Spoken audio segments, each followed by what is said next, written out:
दोस्तों अगर आपने यूके बोर्ड यानी कि उत्तराखंड बोर्ड क्लास 12 या फिर 10th की परीक्षा दी है तो इस वीडियो को ध्यान से देखिए, क्योंकि बहुत ही ज़्यादा ये जरूरी मैं आपको एक जानकारी देने वाला हूं जो कि लगभग 70-80% लोगों को नहीं पता होती है। तो इस वीडियो को ध्यान से देखिए, क्योंकि ये जो मैं आपको बताने वाला हूँ ये आपके लाइफ टाइम काम आएगा। सिर्फ एक बार इसको समझ लीजिए। दोस्तों होता क्या है, जब भी आपका हाई स्कूल या फिर इंटर का रिजल्ट आता है तो आपके रिश्तेदार, आपके दोस्त या फिर कोई भी ऐसा व्यक्ति होता है वो आपसे सबसे पहला यही सवाल पूछता है आपकी कितनी परसेंट आई है। तो अब आपको ये समझ में नहीं आता है कि मुझे अपनी परसेंट को कैसे कैलकुलेट करना है। तो इस वीडियो में मैं आपको एक आसान तरीका बताता हूं जिससे कि आप अपनी परसेंटेज बहुत ही आराम से निकाल सकते हैं। चलिए वीडियो को शुरू करते हैं। पसंद आए तो लाइक शेयर जरूर करें। सबसे पहले हम बात करेंगे दोस्तों हाई स्कूल की, यानी कि 10th परीक्षा की।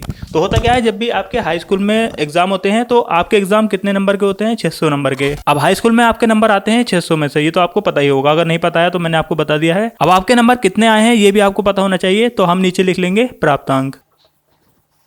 तो आपके जैसे कि एग्जाम्पल के तौर पे मैं कोई भी नंबर ले लेता हूं, जैसे कि आपके आए हैं 600 में से 450 नंबर या 430 या कुछ भी एक संख्या हम ले लेते हैं, वो आप खुद अपने कैलकुलेट कर सकते हैं। जैसे कि हम एग्जाम्पल के तौर पे ले लेते हैं 450। तो मान लेते हैं आपके 600 में से आए हैं 450 नंबर। अब देखिए हमारे पास आ चुकी है 2 संख्या है। तो अब हम क्या करेंगे, अब निकालेंगे हम अपनी परसेंट की हमारी कितनी परसेंट बनी है। मैं जो ये तरीका आपको बता रहा हूँ, अगर आप इसको एक बार समझ लेते हैं तो लाइफ टाइम आपके दिमाग में ये बसा रहेगा और आप इसको कभी भी नहीं भूलेंगे। चलिए मैं आपको बताता हूँ कैसे आपको अपनी परसेंट निकालनी है। सबसे पहले हम क्या करेंगे, हम लिखेंगे 450 जैसे कि हमने लिख दिया है। इसके बाद हम बट्टे में कितना लेंगे, 600 हमने ले लिया है। इसके बाद हम क्या करेंगे, गुणा करेंगे 100 से। तो दोस्तों ये बिल्कुल सिंपल तरीका है, इसको आप एक बार ध्यान से समझ लीजिए। इसी तरीके से आपको अपनी परसेंट निकालनी होगी। अब दोस्तों मैं आपको एग्जांपल के तौर पे बताता हूँ। मैंने 600 को नीचे क्यों लिया है, जैसे कि दोस्तों आपने देखा होगा एक पेड़ होता है, तो पेड़ की जो जड़ होती है बहुत ज्यादा होती है और गहराई में होती है, मतलब उसका वजन ज्यादा होता है। इसीलिए ये जो हमारा 600 है इसका वजन ज्यादा है, मतलब इसमें से ही हमारे नंबर आ रहे हैं, इसीलिए हमने 600 को नीचे लिया है। अब इसके बाद हम इसको कैसे कैलकुलेट करेंगे, कैसे इसको भाग करेंगे। तो जैसे कि हम हमारे पास ये पीछे आ रहा है गुणा में 100, तो हम क्या करेंगे, इन 2 जीरो से ये जीरो को कट कर देंगे। ये हमारे 2 जीरो कट हो चुके हैं। अब हम 450 को 6 से भाग करेंगे। कैसे करेंगे, जैसे कि आप भाग करते हैं तो आपने देखा ही होगा, इस तरीके से आप चिन्ह लगाते हैं। और हम कितने से भाग करेंगे इसे, 600 से। तो हम यहाँ पर 6 लिख देंगे और हम 450 यहाँ अंदर लिख देंगे। अब इसके बाद हम इसको कैसे भाग करेंगे, तो जैसे कि यहाँ पर दोस्तों 6 संख्या है और यहाँ पर है 45। तो सबसे पहले हमें पढ़ना है पहाड़ा कितने का, 6 का। कितनी बार कि हमारा संख्या जो है 45 से कम आनी चाहिए, 45 से ज्यादा नहीं जानी चाहिए। तो हम एक बार पहाड़ा पढ़ते हैं। 6 कम 6, 6 दूनी 12, 6 3 18, 6 चौक 24, 6 पंजे 30, 6 छंग 36, 6 सत्ते 42।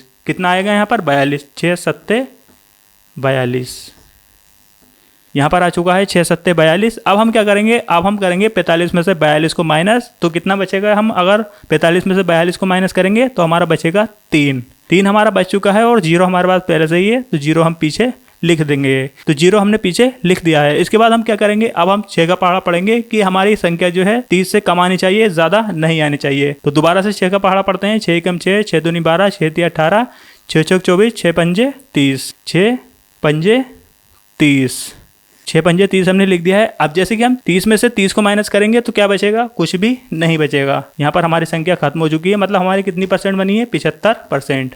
तो ये देखिए ये तरीका होता है परसेंटेज निकालने का सबसे आसान तरीका। तो इस तरीके से दोस्तों आप अपनी परसेंटेज निकाल सकते हैं। अब दोस्तों अगर हम बात करें इंटर की, तो इंटर में आपको क्या करना है, सिर्फ आपको 600 में यहाँ पर 500 लिख देना है, क्योंकि हमारे 500 में से मार्क्स आते हैं। और यहाँ पर आपको 5 करके इसको भाग कर देना है। बिल्कुल सेम तरीका है। अगर आपके समझ में ना आए तो आप मुझे नीचे कमेंट करके बताइए, मैं अगली वीडियो में आपको 12th की भी परसेंटेज निकालने का तरीका बता दूंगा। तो आज की वीडियो में इतना ही। Thank you for watching.